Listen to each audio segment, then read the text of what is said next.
exam, practice exam, or if you have the later version, which might include this piece.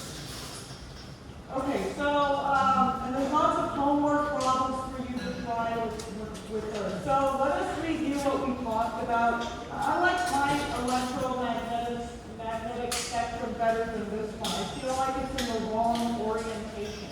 I want to put the gamma rays on this side, so let's look at mine instead.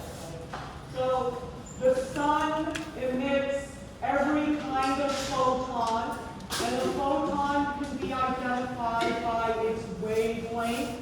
And when you have a really small wavelength, you have a very high frequency and a very high energy.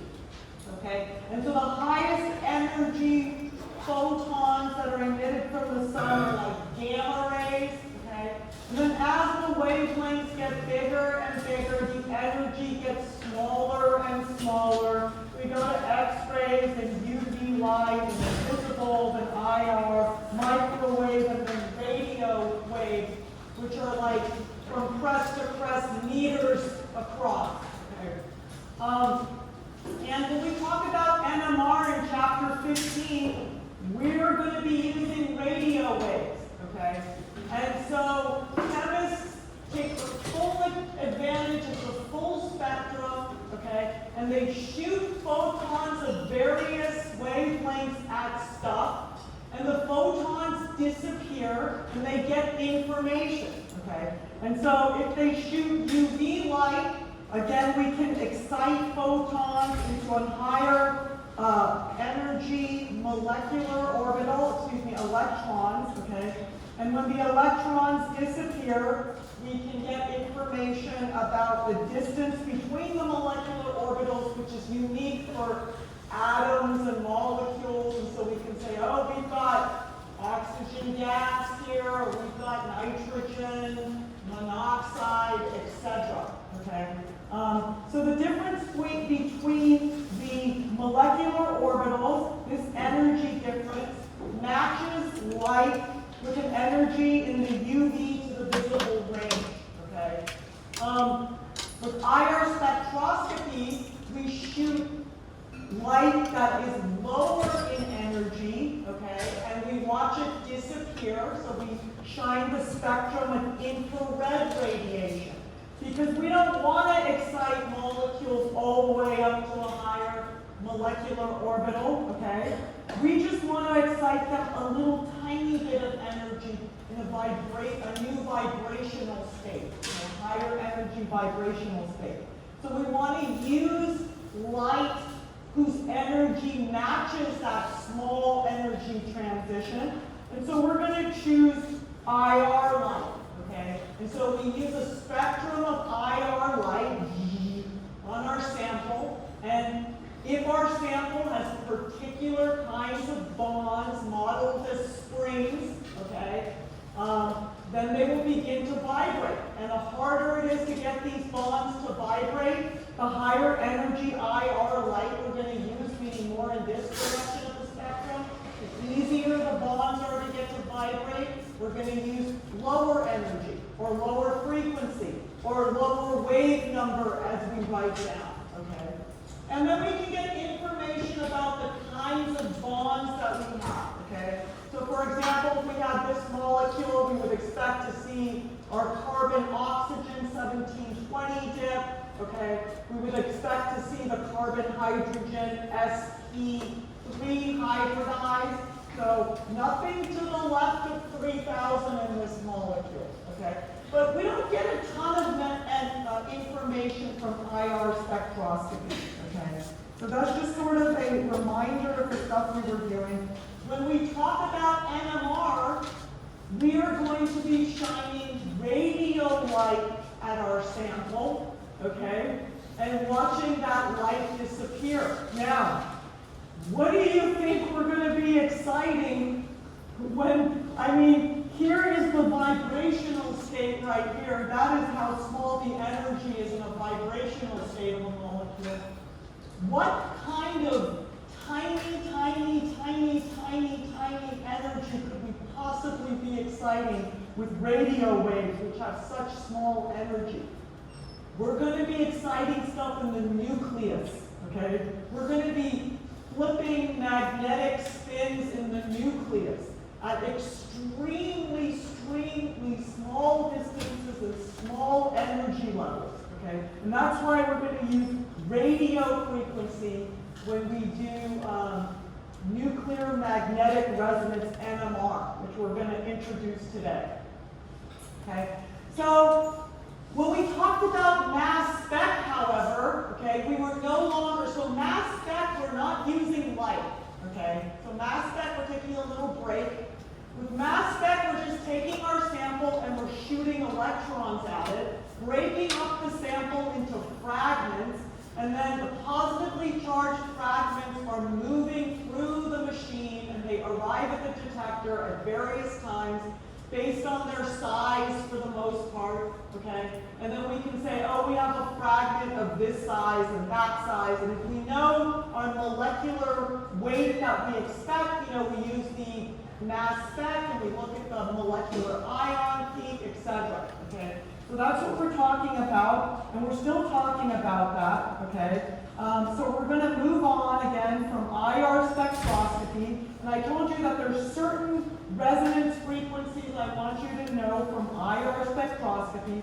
The information we get from IR is the kinds of bonds that we have, okay? The information that we are going to get from mass spec is we can get the molecular weight of the sample, and we can get the molecular formula of the sample, okay? And then we're also going to be able to see how many double bonds or rings that we have, okay? But it's not enough, okay? We got to do NMR to really nail it down, okay? So in chapter 15, we're going to talk about NMR. So let's say we did IR spec and we did mass spec, and this is our molecule that we expect. It's got a molecular formula. We determined that from mass spec. Remember we did this last time. So that's like that problem up there. Okay, remember you're going to take the molecular ion peak and you're going to take your M+1 peak, and then you can determine the molecular formula. Okay, so make sure you can do that problem. So we determined the molecular formula from mass spec. We determined that indeed we have a carbon-oxygen resonance in IR spec, okay? So this looks good, okay? But there's no way that we can tell if we made this molecule right here or if we made this molecule right here. This molecule right here also has a molecular formula of C5H10O2. It also has a carbon-oxygen double bond, and it would have an IR spec that would look very similar. There's no unique peaks that we could hone in on, okay? So we're going to move on and do NMR. And if we look at the NMR spec of these two molecules, they are very different, okay? And we get a lot of information from the NMR spec, okay? And this spec is consistent with this molecule, and this spec is consistent with that molecule, and you're going to be able to analyze those when we're done, okay? But let's go back to mass spec really quick, okay? So that's the second technique that we learned in chapter 14. Again, we're not using light in this technique, unlike IR, okay? Here we're shooting electrons at our sample, and our sample is breaking up. When only one electron leaves the sample, the molecular weight of that of the peak is the same as the molecular weight of what our molecule is. So the peak furthest to the right of a mass spec, okay, has a molecular weight that is equivalent to the molecular weight of our substance. Okay, so that's called the molecular ion peak. And sometimes the molecular ion peak is the tallest peak. Sometimes it's not. Okay, it depends on the stability of the molecular ion. There are some substances where the molecular ion peak is not the most stable peak. Okay, so for example with pentane, this is still the molecular ion peak. So I look down here and I see the number 72. That is the molecular weight of pentane. Okay, so that matches. Okay, but the most stable fragment is actually a 3-part fragment over here, and that's called the base So the first bit of information we get from a mass spec is if you look all the way to the right, not the very last thing, because remember we have that n+1 and n+2 peaks. Okay, those tend to be small for the most part. But the biggest peak all the way to the right is the molecular ion peak, and that's how it's denoted, okay, like that. And that is the mass of our sample. And we're going to need that when we do the next thing, which is determine the molecular formula. Some things that we also needed to keep on the back burner was that if you have a single nitrogen, you'll have an odd molecular weight. Okay, that's necessary for when we propose a molecular formula. If you look at the molecular ion information right there, it says 68. Okay, so that's telling me I can't have a single nitrogen. And then we talked about how, well, why can't you have two nitrogens? Remember the steps that we take, we want to account for all of the atomic mass units that we have. So in order to determine the molecular formula, okay, so in order to determine the C5H10O2, okay, you're going to need these two bits of information up there. You're going to need the molecular ion peak relative height. Now for that example up there, the molecular ion happens to be the base peak. That's why it says 100%.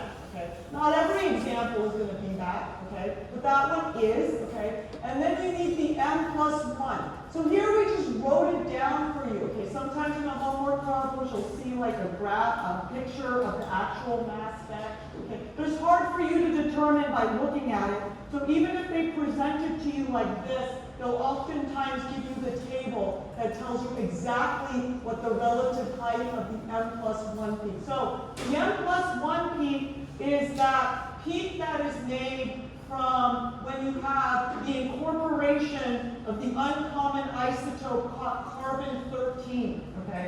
And carbon-13 is found at about 1.1%, okay? And the more carbons that you have in your sample, in your molecule, the higher your relative m+1 peak will be compared to your molecular ion peak. And then you can determine the number of carbons. The first thing you want to determine is that number right there, okay? So what you're going to do is you're going to take your relative abundance of your m+1 peak and divide it by the relative abundance of your molecular ion peak. Now in that example over there, it would be 4.3 divided by 100, okay? But remember that the molecular ion peak isn't always the base peak. So if you have this data over here, here's the molecular ion peak right here, okay? And here's the m+1 peak, so it would be 1.2 divided by 20.9, okay? So I guess you can bring a calculator for your next exam, okay? I mean, if you can't do these simple math problems in your head, okay? So I will post an announcement to remind you. Plus, we might need a calculator if we have one of our very easy hydrogen deficiency index calculations. You really don't need a calculator for, but okay. Anyway, so when you do that and multiply by 100, you get a number, okay? Then you're going to take that number and you're going to divide it by 1.1, what you would expect for a single carbon, a single carbon in your molecule, okay? The probability. And so when you get that number right there, that's what you're going to round to the highest whole number, and that's going to give you the number of carbons in your chain. So when you do your laboratory unknown assignment in the lab, that's what you're going to do when you get your information, your mass spec information. Okay? You're going to find your molecular ion peak, and you're going to divide it, the relative abundance of that, by your m+1 peak, okay? m+1 on top, molecular ion on the bottom, times 100. Then you're going to take that and divide it by 1.1. Always 1.1, okay? And that will give you a number. Unfortunately, in the lab, that number might be 5.5. And that's why it's kind of like a puzzle. So you're going to go, well, I'm going to round up to 6 and see if that works and if it's consistent with the rest of my NMR and my you know, I'm sorry. Okay, it's a little bit of a challenge. Okay, but here in this class, I'll make sure that the number is closest to one whole number. Okay, so that would be 5. So that means you have 5 carbons. So we just determined the number of carbons. Okay, then you're going to take 5 and multiply it by the mass of carbon. So make sure you bring your periodic table. So carbon has a mass of 12. We don't need all those significant figures. We're not doing ultra high resolution mass spec. Okay. And so that's going to give you the amount of atomic mass units that you have used, which is 60. The mass of your molecule is 86. How do you know? That is the molecular ion peak, okay? So remember, the molecular ion peak is the mass of your molecule. Well, it's not that example, it's a different example. So then you're going to subtract 60 from 86, and you've got 26 atomic mass units left. Well, your molecular formula cannot be, but I'll probably have that as a wrong answer, C5H26, okay? That doesn't work. I'm going to stick with the octet rule, okay? And so you're going to first say, can I have a nitrogen? No, you can't, because nitrogen, one nitrogen would have made your molecular weight odd. You can't have 2 nitrogens, because nitrogen weighs 14. And if you have 2, that's 28. You only have 26 atomic mass units. So you're going to move on and say, can I have an oxygen? Well, you can have 1 oxygen, and we're going to stick with carbon, hydrogen, nitrogen, and oxygen for these problems. Okay, so you're not going to have some random other atom in them. So oxygen is consistent with having an even atomic weight, so that's good. So you can only use 1 oxygen, okay? Because if you use 2, oxygen has an atomic mass of 16. That would have been 32. You don't have 32. You only have 26. So you use 1. So you're going to subtract 26. You're going to subtract 16 from the 26 atomic mass units you had left after you use the 5 carbons. And you have 10 atomic mass units left. Those are all going to go to hydrogen, okay? So, there we go. Hydrogen has an atomic mass of 1. Again, we're not doing ultra high resolution, so 1, that's good enough, okay? And so that's our final atomic molecular formula for this particular example. Now, this example is not that example, okay? This example is from your practice exam. Okay, well, let me see if I can find it really quick. So this is one of your, yeah, here it is, problem number 18 on one of your practice exams, or where is it? Right here, 16. Okay, so it's right there. So what is the molecular formula of this thing? Okay, so again, it's all written out for you in the answers in the back. So what you want to do is you want to take your M plus 1 peak divided by your molecular ion abundance.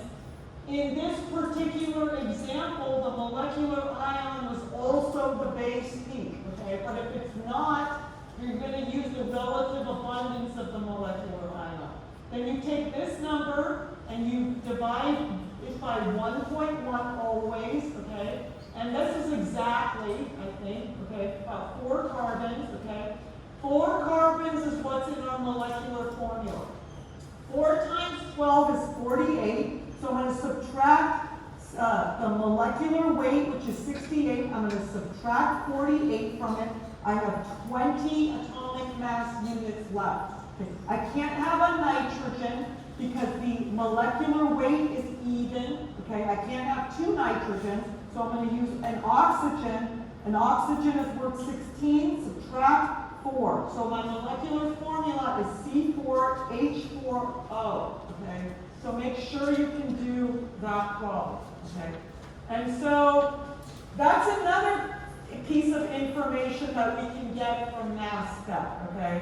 So with mass spec, we get the molecular formula, and that is important because if you just had NMR, the kind of NMR we're doing, okay, for example, this NMR right here does not give you information about the oxygens, some of the oxygens, okay? You don't have enough information in the NMR alone to solve the structure of this thing, okay? But when you have the molecular formula, it really helps. So that's where mass spec comes in really, really handy, okay? You need the molecular formula when you analyze the NMR, okay? So we need all of these techniques for the kinds that we're doing, okay? We also talked about how we can sometimes take advantage of the M+2 peak. So for example, with chlorines, the major isotopes of chlorine are chlorine 35 and 37, which differ from 2 atomic mass units. And the abundances of those things are 76 to 25% or so, okay? And so if you look at a molecular ion peak and an M+2 peak that have that sort of relative difference, you can, narrow down whether you have a chlorine on your molecule, okay? Brominated molecules, if you have a bromine, bromines are found, they're 2 isotopes which differ by 2 atomic mass units, are found in about equivalent amounts, okay? And so we would expect the molecular ion and the M+2 peak to be approximately equivalent, okay? We also talked about how we can predict major fragments that we might see, okay? So, for example, if we had this molecule over here, okay, and if we had this molecule over here, and if we had this whoa, that one went sideways. If we had this molecule over here, okay, if you had a mass spectrum, you might be able to tell these molecules apart. These 2 molecules have the same exact molecular weight, so they have the same molecular ion peak, okay? However, this thing right here would be an M minus, let's see, 12, and 12 is 24, 25, 26, 27, 28, 29. M minus 29. That's a very famous minus an ethyl group, okay?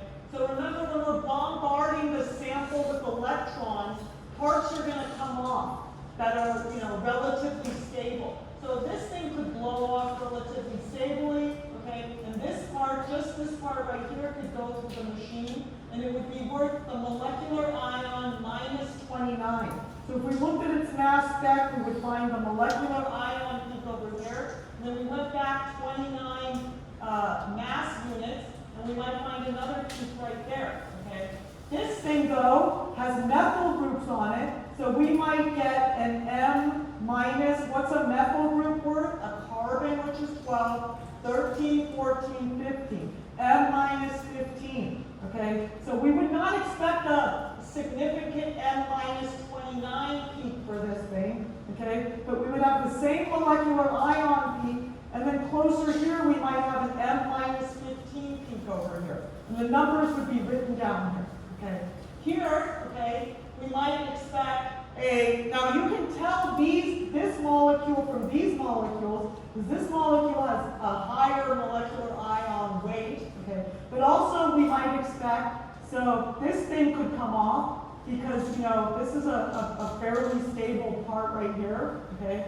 So we might get the M minus whatever that is, etc., okay? So the fragments that we get, the relative proportions are a consequence of how stable they are, okay? All right, so there's a couple of things we still need to talk about, okay? So when you have an alcohol, okay, you often don't have a molecular ion peak at all, okay? So, but you do have an M minus 18. So let's say a significant M minus 18, okay? So if you're looking at an alcohol mass spec, okay, you might see a peak right there, okay? And then you're not going to get the molecular ion peak, okay, because of dehydration. So the OH and the adjacent hydrogen will come off, okay? But you will get a peak at M minus 18. So if you added 18 to that, then you could guess what your molecular weight is. Okay, if you have expected to have made an alcohol, you did your IR spec and you saw your alcohol curve, okay, And so you're expecting a molecule with a certain molecular weight. You do the mass spec, and you don't get a peak at the molecular ion, but you get a peak at the molecular weight you expect minus 18. So 18 is the weight of the water, H2O, okay? Because this dehydration thing happens, okay? Also with alcohols, the side chain R groups can come off, okay? So other peaks that you might expect are M minus whatever that side chain is. So for example, if you had,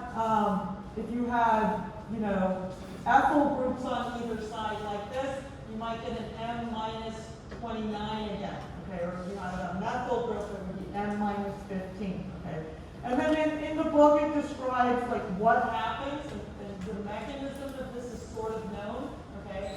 So again, here's the molecular ion over here, and so the one radical can come down here, and we use the fish hook arrows, and that's how the R group can come off, and it's somewhat resonance here. So this is the positive charge over here, okay? And so that's going to move through the machine. Only the positively charged fragments are going to move through the mass spec machine, okay? So that's where you get your M minus your R group, okay? Same sort of thing with ethers, okay? So if you have an ether, you might get the R groups coming off, so you get an M minus R, okay? Esters are the same way too. Ketones, so if you have this particular ketone right here, okay, you might expect an M minus 43, okay? So it's one of the side chains, and even the other side chain can come off too, okay? So things like that. So, for example, I could give you a problem like this, okay? So I could ask you, what might be a fragment that you might expect from the mass spec of this molecule, okay, a significant fragment? Would it be M minus 29? Would it be M minus 15? Would it be M minus 18? Okay? Well, by the way, okay, other than alcohols, they're all odd. That's not an accident, okay? So a methyl group and an ethyl group and a propyl group, which is like 43, okay? They're all odd if you count up the numbers of carbons and hydrogens, okay? So it's not M minus 18, because that's when we dehydrate an alcohol, okay? M minus 15 would have been a methyl group, so this is an ethyl group. So we would suspect a significant M minus 29 peak for this particular ketone. We'll try to give you like a symmetrical one if that is the case. Okay. One more thing that we can do that's very powerful. Once we have our molecular formula, we can determine how many double bonds there are in the molecule. Okay. So for example, there is one double bond in this molecule. Okay. And that is useful, okay, because from our IR, we got information that there was a carbon-oxygen double bond, okay, but it didn't tell us how many there were, okay? So this next thing we're going to do is going to give us a little bit more information, and this is a step that some of the students don't do in the laboratory, but it will really help you if you know how many double bonds or rings that you may have. Okay, if you have a saturated hydrocarbon, okay, no double bonds, no rings, okay, and if you have 4 carbons, you're always going to have 10 hydrogens. I know that sounds weird, but it's true, okay? So if you have 4 carbons, whether it's 1, 2, 3, 4 like that, okay, or if we do 1, 2, 3, 4 like that, okay? Both of these molecules have the same molecular formula, okay? Let's prove it. So there's 1, 2, 3, 4, 5, 6, 7, 8, 9, 10. So this is C4H10, okay? This one is 1, 2, 3, 4, 5, 6, 7, 8, 9, 10. C4H10. So if we don't have any double bonds, and if we don't have any rings, okay, it's always going to be the same molecular formula. So you have the same numbers of carbons and hydrogens. Now, if we have the molecular formula C4H10, H8, okay? So let's say we did our mass spec experiment and we got this molecular formula. We want to now determine, do we have any double bonds, okay? Notice this molecular formula is not the same as this molecular formula, okay? So this thing is deficient in 2 hydrogens, okay? This has -2 hydrogens, okay? So we say that it has an HDI, a hydrogen deficiency index of 1.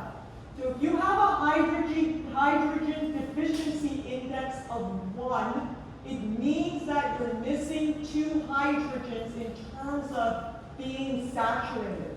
That also means that you could have 1 double bond or 1 ring, okay? So let's prove it, okay?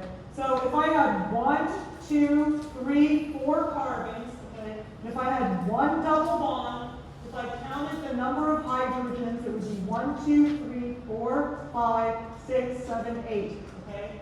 Or if I had a ring, 1, 2, 3, 4, okay?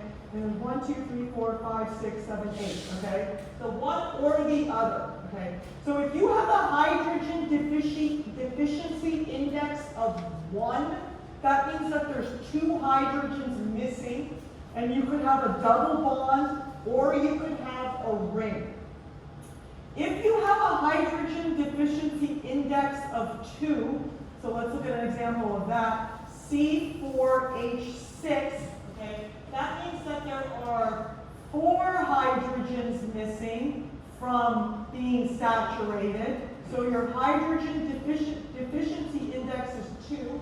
In this case, we can have a triple bond, okay? Or we can have 2 double bonds, okay? Or we could have 2 rings, or we can have 1 double bond and 1 ring.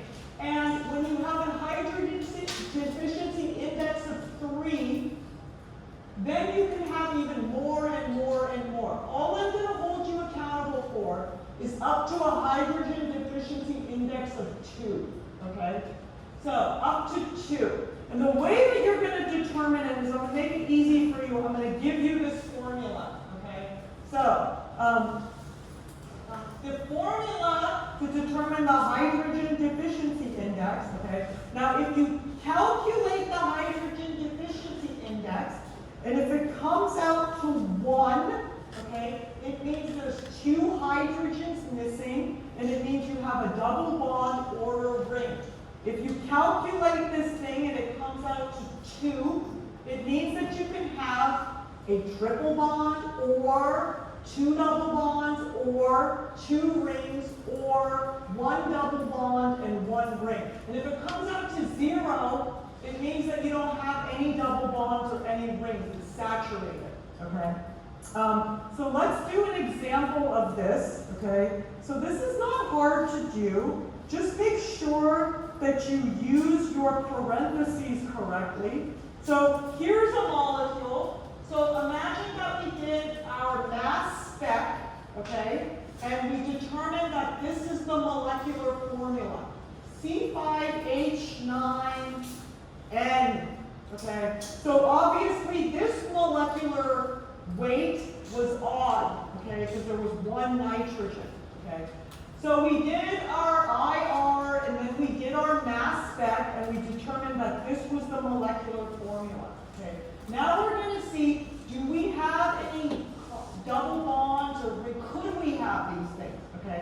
So we're going to use this equation right here, okay? So this equation right here says that the hydrogen deficiency index, okay, that's what you're trying to calculate, whether it's 0, 1, or 2 for you guys, that's what we're going to limit ourselves, is equal to 1/2 times, use the parentheses, 2 times the number of carbons, plus 2, plus the number of nitrogens, minus the number of hydrogens, minus the number of halogens, okay? We don't have any halogens in this molecule. Well, halogens are like chlorine and bromine and iodine, okay?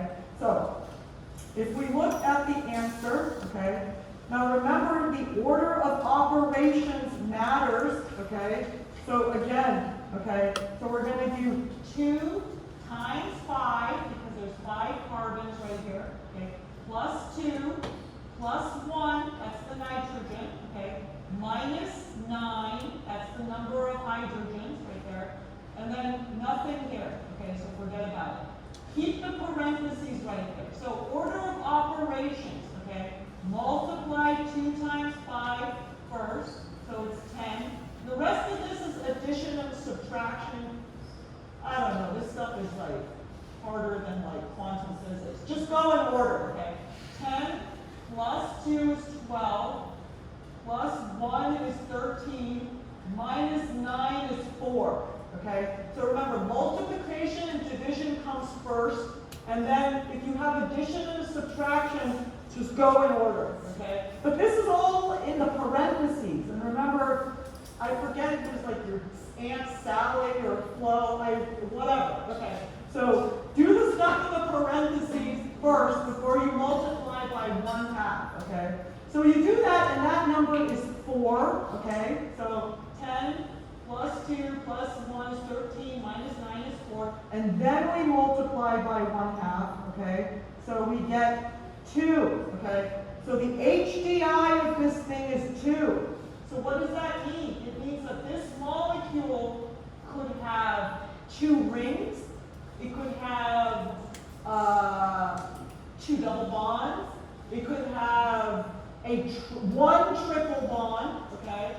It could have a ring and a double bond, okay? I'm gonna make it up. I hope I don't screw this up royally. I'm just gonna see if I can come up with a molecule, okay? So 1 triple bond, okay? And then how many carbons? 4 carbons.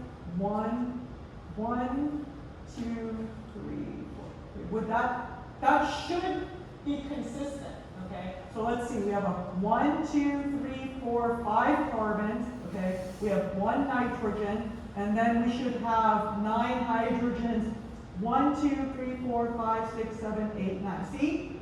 So you can sort of narrow down what's going on, okay? And of course there could be other variants, but this is 1 triple bond, okay? Or it would have been not just 1 double bond, okay? It had to have been either 2 double bonds or a double bond and a ring, okay? And you couldn't just have 1 ring, you had to have had 2 rings, okay? Or 1 ring and a double bond. But if it's a triple bond, it's just 1 triple bond, okay? So a hydrogen deficiency index of 2 means that, okay? So I'm going to hold you accountable for that. So what did the question say in the exam? I think the question said something like, using the hydrogen deficiency equation, how many double bonds could this molecule have, okay? So how many could it have? It could have 2, okay? Because it's got a hydrogen deficiency index of 2. If the molecular formula was different and we calculated 1, then the molecule could only have had 1 double bond. Okay? If the molecular formula was different and we calculated 0, okay, then the molecule would have 0 double bonds. Okay, you get it. Okay, and so that's a really handy thing that helps you. Okay. So we will be doing some more review tomorrow. Maybe we'll start a little bit of review at the end of the class today, based for our exam on Friday. But I do want to give you an introduction to NMR, because we've got to keep moving, okay? We've got to finish NMR this week.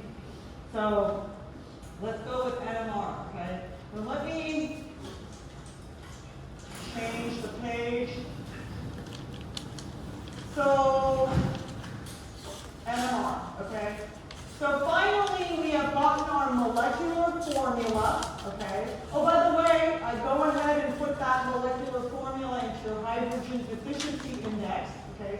So you should get a hydrogen deficiency index of 1, which means you have a double bond, okay? Notice that in the hydrogen hydrogen deficiency index equation, there is no oxygen. Okay, that's not an accident. You just leave oxygen out and it works out. Okay. Anyway, but like I said, that's the molecule that you expect, but you have no idea if you made that molecule or if you made this molecule. Because this molecule over here is a different molecule than that molecule over there. Okay? That molecule over there, if you look at the carbon attached to the oxygen of the ester, it has two other carbons directly attached to it, kind of like an isopropyl group. Okay? This molecule over here, the ester oxygen, has more like a linear propyl group attached to it. Okay? But the same exact molecular formula, okay? The same exact kinds of bonds, the same exact hydrogen deficiency index, but look at their NMR spectra. Okay? Well, altogether, this thing has 3 major NMR signals, okay? And this thing has 4 major proton NMR signals, okay? So, and they're cut in different ways, and they integrate to different values, and you're going to learn what all of that means, and it's all going to make sense when we're done talking about NMR, okay? So let's now talk about NMR, which is a very weird thing, okay? So whoever discovered NMR, whoa, I don't know how they did this, okay? So remember, we're going to go back to using light again, okay? So NMR uses light. It uses radio frequency light to excite the nucleus, okay? And when different frequencies of radio light disappear, okay? So right here on this axis right here is increasing frequency of radio light, okay? So as that light disappears, we get information, okay?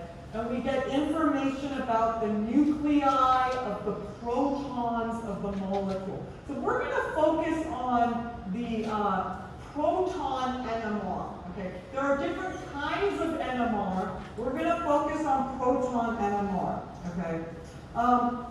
So there are 3 things that we need before we can do NMR. And the first thing we need is we need a nuclei that has a magnetic moment.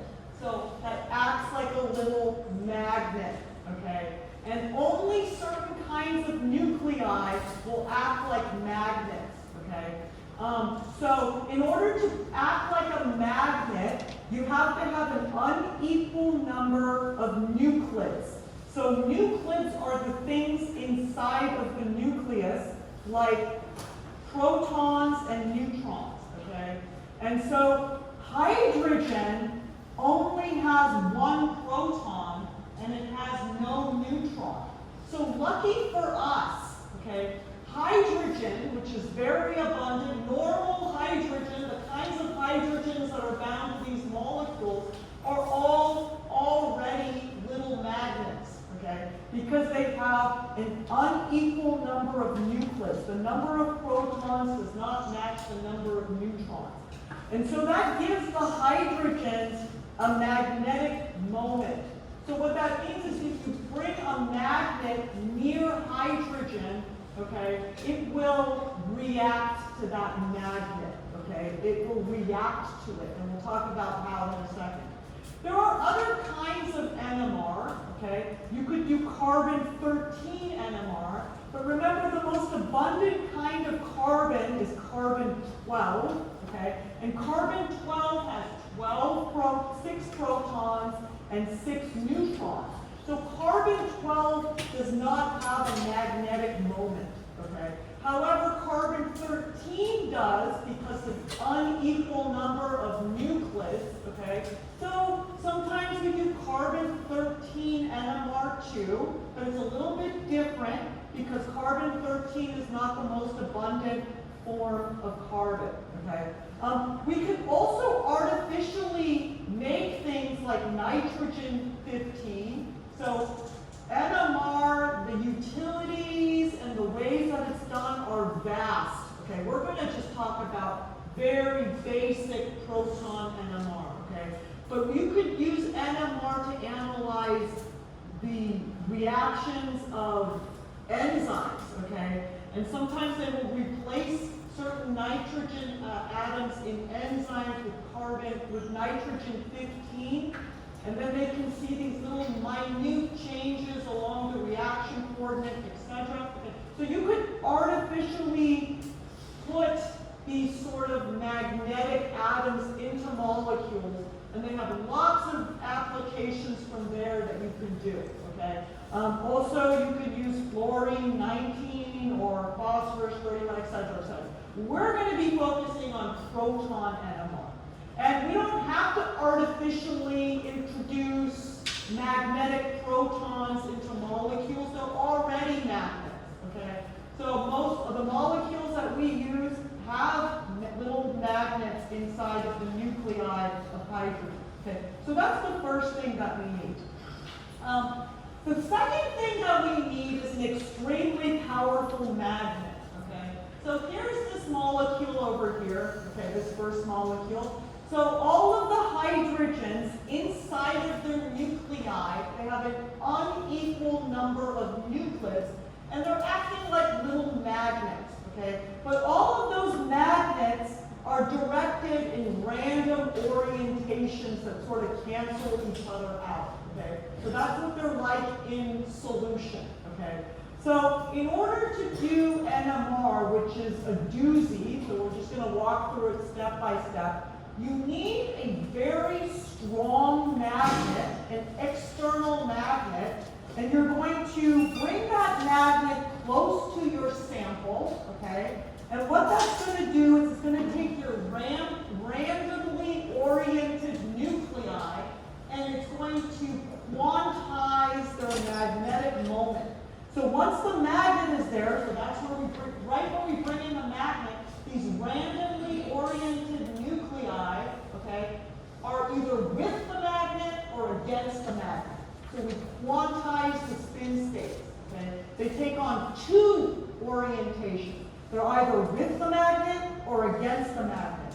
And there's a difference in energy between those spin states, okay? So one of them is higher in energy than the other.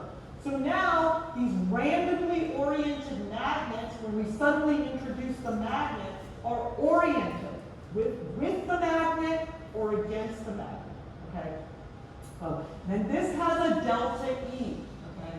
So remember, eventually we're going to be shining radio light, so stay tuned. And this delta E, you know, thinking about the energy difference, okay, what we like to do with light, so just stay tuned. Okay.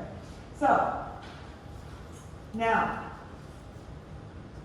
the delta E of the protons are not all the same, okay? So it depends on their environment, okay? So when we bring that magnet close to our sample, okay, these protons over here, they are all equivalent. And we're going to go through what that means. But it means that they all feel the magnet exactly the same, okay? So they're going to have the same exact split energy difference between their quantized spin states. This proton over here is unique to these protons over here, okay? So when we bring that external magnet, it is going to have yet a different energy difference between its quantized spin states. Its energy is actually going to be bigger, okay, because of this oxygen right here. And we'll talk about exactly why later, okay? These three protons right here, when they're randomly distributed and we bring in the external magnet, when they split, they're also going to have a unique and different energy difference between their quantized spin states, okay?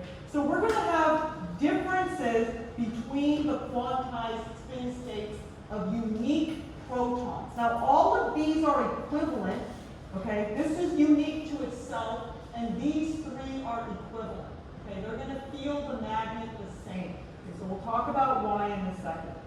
So, why is it that when you bring the magnet close to these randomly oriented little nuclei, why is it that some of them will feel the magnetic force stronger than others? Okay.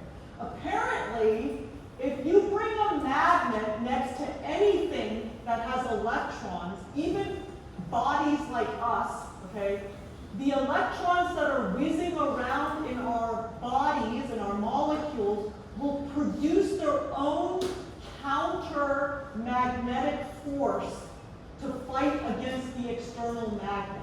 Okay? So somebody won an Ig Nobel Prize, okay, because they brought a huge magnet toward a frog and got the frog to levitate. Okay?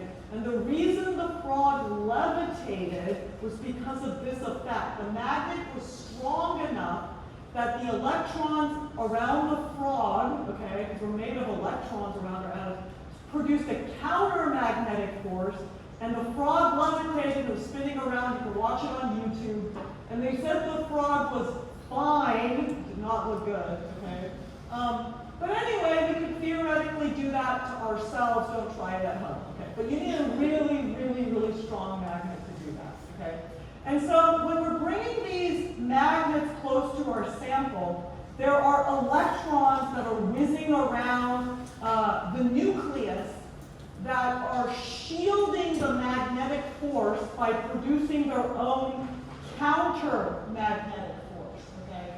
And depending on the environment of the nuclei, this shielding can be greater or less, okay? So, when you have an electronegative atom nearby, okay, the electronegative atom is going to pull the electron closer to itself, okay? And as a consequence, the electron is not going to be able to shield the nuclei from the external magnet.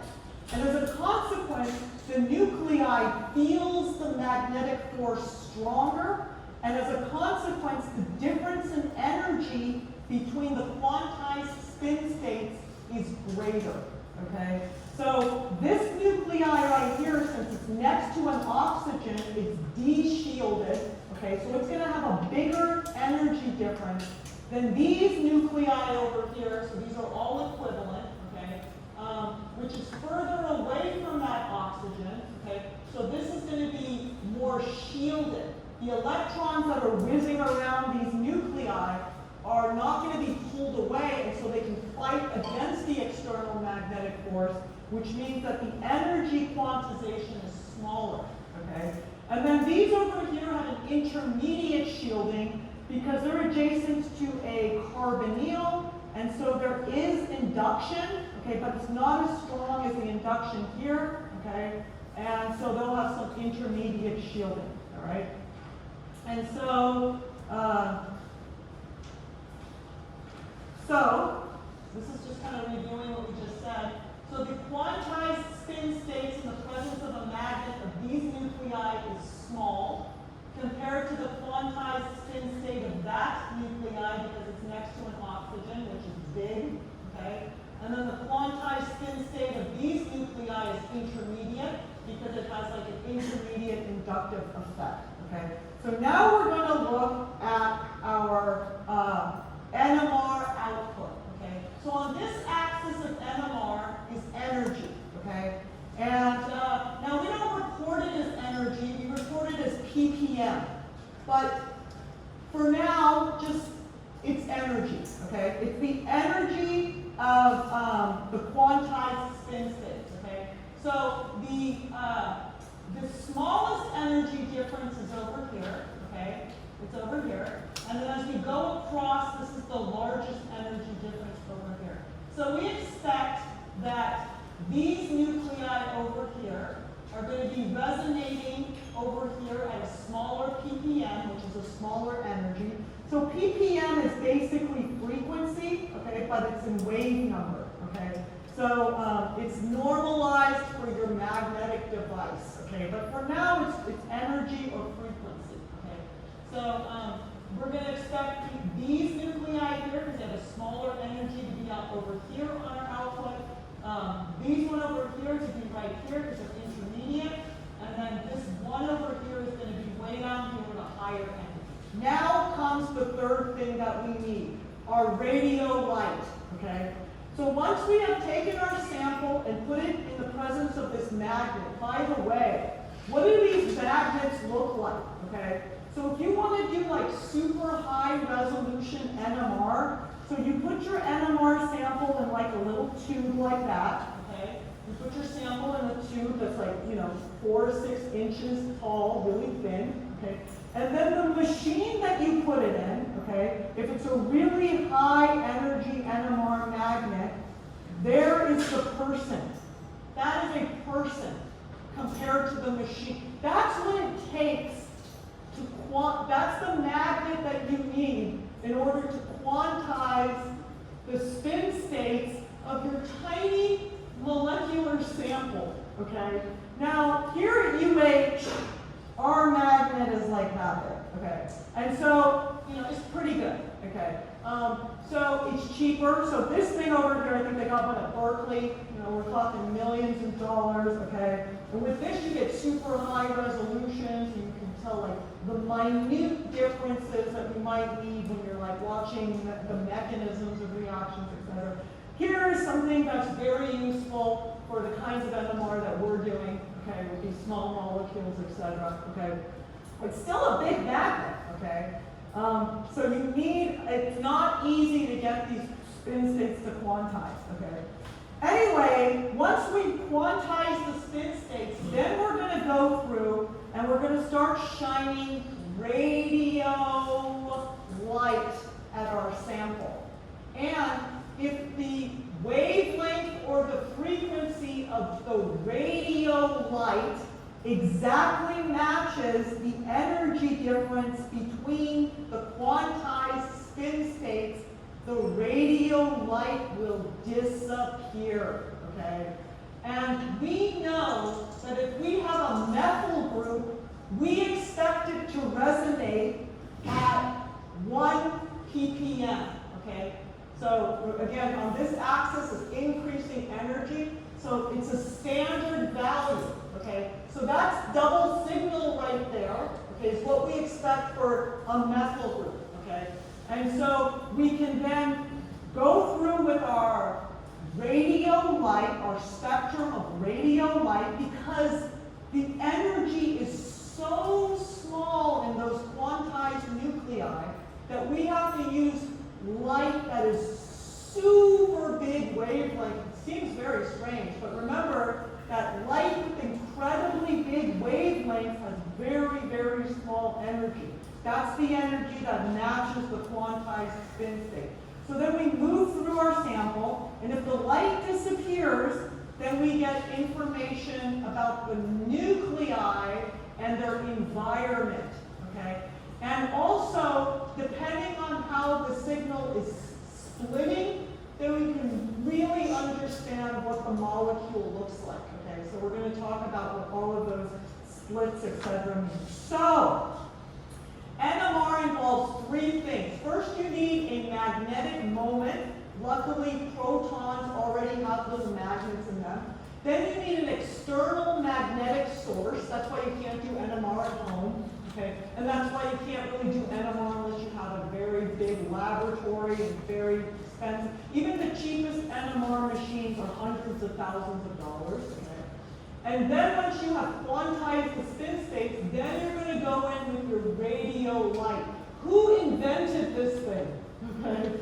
Then you go in with your radio light, and depending on where the light disappears, okay, you can get information about not only what the substituents look like, but how they're connected to one another, what their neighbors look like, and how many protons you have, etc. in the sample, okay?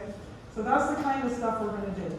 So one of the first things we need to do is we need to determine what makes a unique set of nuclei, okay? So we talked about those nuclei over there, so let's go back to our original things, okay? These nuclei over here are all equivalent, okay? So if we look at that first thing, we said all of those nuclei are equivalent. Those 3 are equivalent. And then that one over there is equivalent. So this thing has 1, 2, 3 unique sets meaning that these nuclei all feel the magnet in the same way. They are all split in the same exact way, so their signals are overlapping on one another. They're in the same exact place on the NMR output, okay? Now the split, you see how they're double split like that? We'll talk about that later, okay? But for now, this is one signal right here. This signal right here comes from these 6 equivalent nuclei. This signal right here comes from this one nuclei right here, okay? It's way down here, okay, because the quantized energy levels are bigger because it's more shielded, because it's closer to this electronegative atom. So its countermagnet is less strong because it makes a countermagnetic force from the electrons, but if the electrons are being pulled away, then it is de-shielded, okay? And so it feels the magnet stronger, and as a consequence, its energies are more quantized, and as a consequence, you need a higher energy radio light in order to get that thing to disappear, okay? And then this group over here, those are all equivalent, and they're right here in the middle, okay? And so they have some de-shielding, because they're sort of next to an electronegative group, okay? So their quantized energy levels are medium, okay? And so you need an intermediate wavelength of radio light in order to get that light to disappear, okay? So, and we'll talk about exactly what that means. So that's just an introduction, and now we're going to go and do some review of the stuff on the test, and then tomorrow we'll come back and we'll do more NMR, and then we'll do more review, and then on Friday we're going to have our exam. That's what we're going to do until Friday. Okay, so let's go back to our practice exams, okay? So now let's look at problem number, let's start on this page over here. So this is your practice exam, fall practice exam, okay? So when it comes to epoxides, okay, there's 2 major kinds of reactions that involve epoxide ring opening. Both of those reactions you need to know the mechanism of, okay? So what are the intermediates and or products along the reaction coordinate? So one major set of reactions are ones that are called nucleophilic ring opening, okay? The other major set is acid catalyzed ring opening. If you don't see an acid, okay, then you're doing nucleophilic ring opening.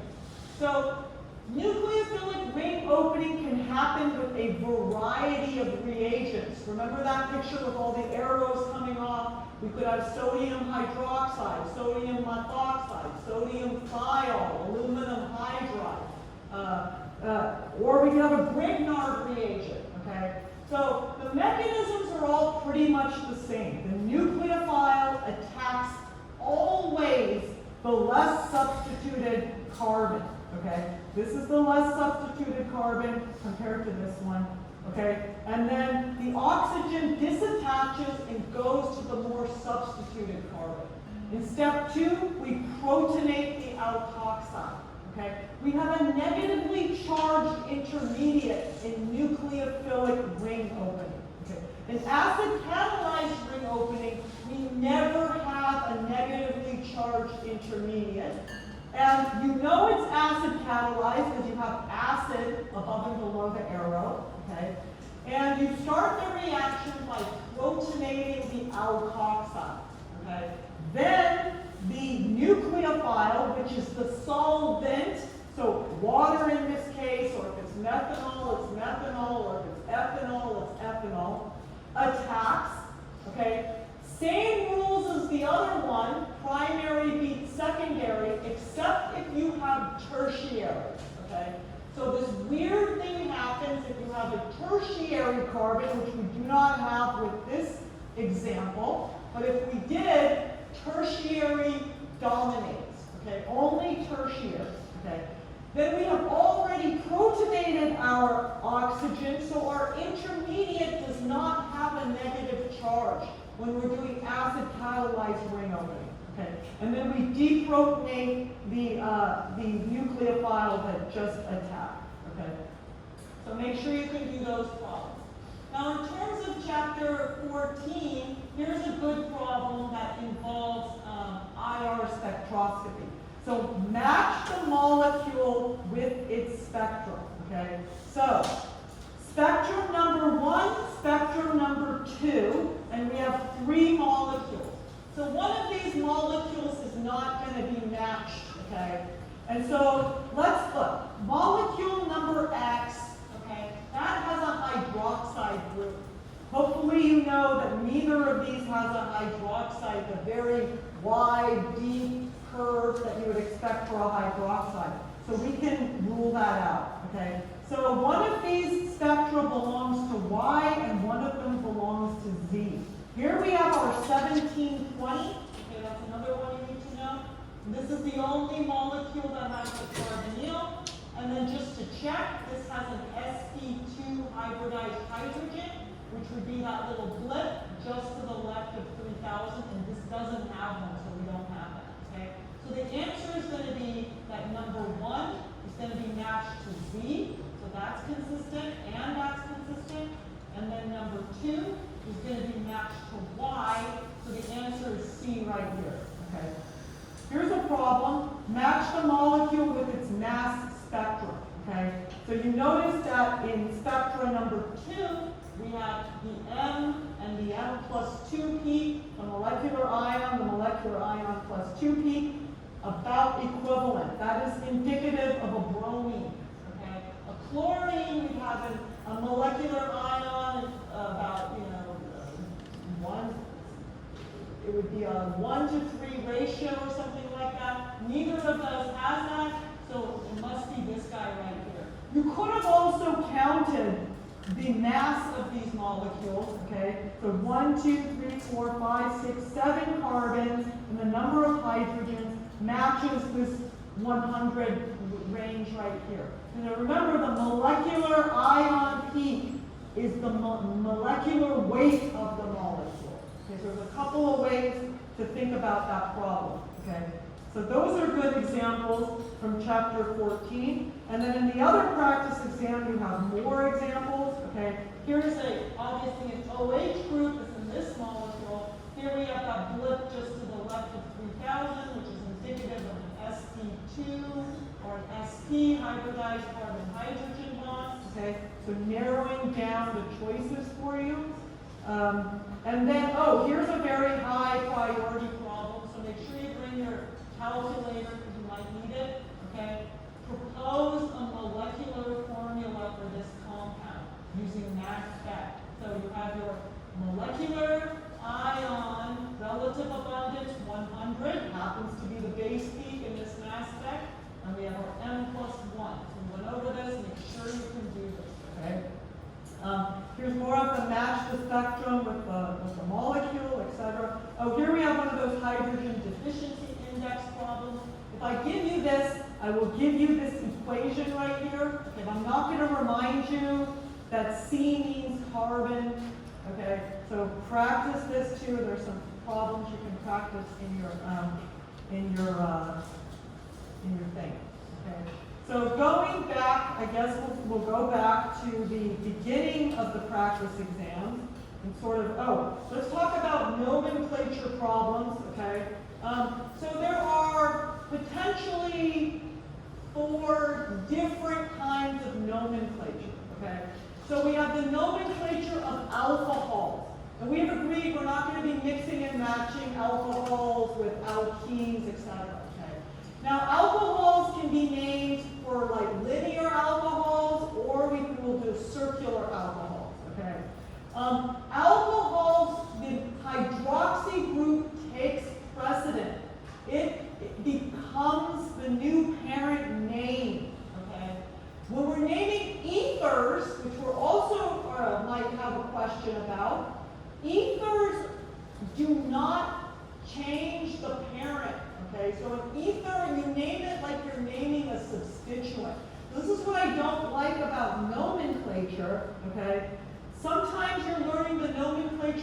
one functional group, and it becomes like the end of the parent name, etc. And sometimes you learn the nomenclature of a different functional group like ethers, and it's just a substituent, okay? So it's not necessarily consistent, okay? But when it comes to alcohols, the alcohol is dominant, and so the end of the name is going to be OL. If it's a circular alcohol, it's always at position 1. That's why we don't specify that it's a 1-cyclohexanol, okay? It's assumed, okay? If it's a linear alcohol, you choose the longest parent chain that includes the hydroxide, and you number the parent in the direction where the hydroxide is the soonest, okay? So in that case, the number is part of the, before the parent. Now, there's different ways of doing this. You could have put octa, 5-ol. This is the way that I'm going to do it. Okay, where I'm going to put the number at the position of where the alcohol is, then the parent with the OL at the end.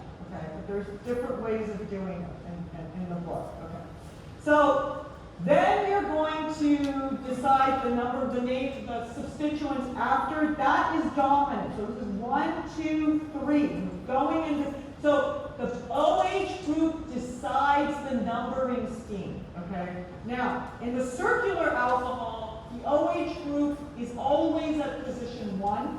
So the direction you go to then is just your normal rules, where you hit the next substituent the soonest, or the most substituents the soonest. So in that case, it would be that, because if we went this way, we would hit 2 ethyl groups. If we went this way, we would only hit 1 methyl group. Okay? So we have substituents either way at the same exact position. Okay? However, one way we hit 2 substituents, yet alphabetical order only comes last. So if we had 2 methyl groups here and 2 ethyl groups here, everything else is the same, then we use alphabetical order. Okay? So, an alcohol, either a circular alcohol or a linear alcohol. Okay? Then we have the ethers. Okay? And so with an ether, when we're naming an ether, the ether is considered a substituent. So you find the side that's smaller, and you're going to call that an alkoxy. Okay? So it's only 1 methyl group, so we're going to call that a methoxy. Okay? And you're just going to treat it exactly like it's a substituent.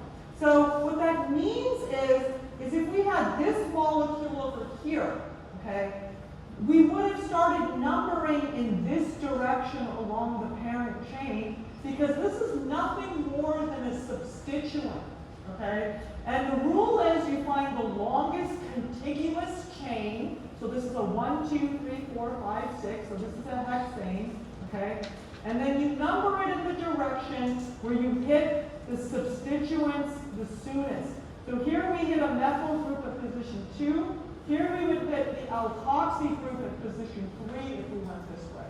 And that's why, so make sure you focus on that. And then we write this in alphabetical order. So it's a methoxy. So M goes, oh, that's a good one. Is it methyl or methoxy? I'll leave it up to you to look at the alphabetical order of that. Anyway, and then the next kind of nomenclature you might see, okay, probably of the 4 varieties, I will only ask like 1 or 2, okay? Maybe an alcohol nomenclature and maybe an epoxide nomenclature. Now with epoxides, we learned 2 different ways on how to name the same exact epoxide. My advice to you, okay, is to write down the 2 different ways on your scratch paper first, and then try to match it with the right answer. Because there's 2 different ways of naming the epoxide, if you just look down at the answers, you're going to get super confused.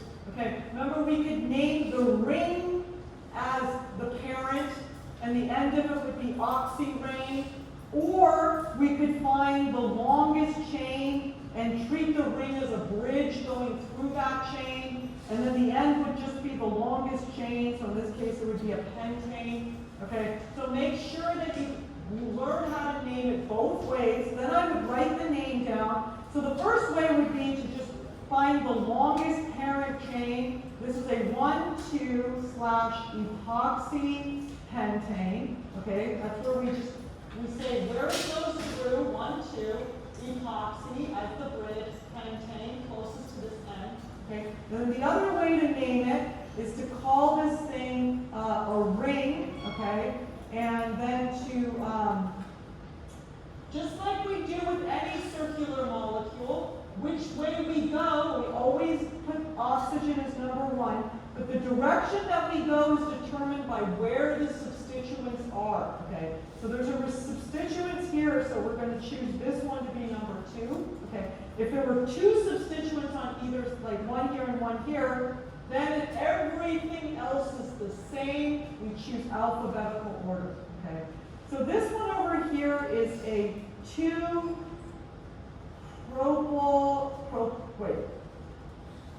propyl, oh my god, here, my spelling is atrocious, propyl, ignore the spelling, okay? And then it's oxy-ring, okay? Now, one thing before we move on. How do we determine the stereochemistry of that center? Okay, so if you look at the answers, you'll see the S and the R stuff. That'll help remind you that this thing has stereochemistry. Now be careful. Okay, let's start over here. Okay, there's the stereo center right there. It's got to be projected in 3 dimensions. Okay, and so there's the carbon in question. So this way, okay, it's bound to an oxygen. This way, it's bound to a carbon. And this way, it's bound to a carbon. Okay? And the hydrogen is in the back. Okay? And so we can just ignore the hydrogen, assign priority, draw the arrow, and we're done. Okay? So this way is the number 1 because there's an oxygen directly. Okay? Then it comes to these 2. These are both carbons. This carbon is bound to an oxygen. This is the weird part. Okay? This carbon is bound to an oxygen. Okay? This carbon is just bound to another carbon. Okay? So actually, this side takes 2nd priority, and then this side takes 3rd priority, and so we're going like this. Okay? So we're going in the S direction. Okay? So be careful when you're assigning the chirality of epoxide. Okay, that's enough for today.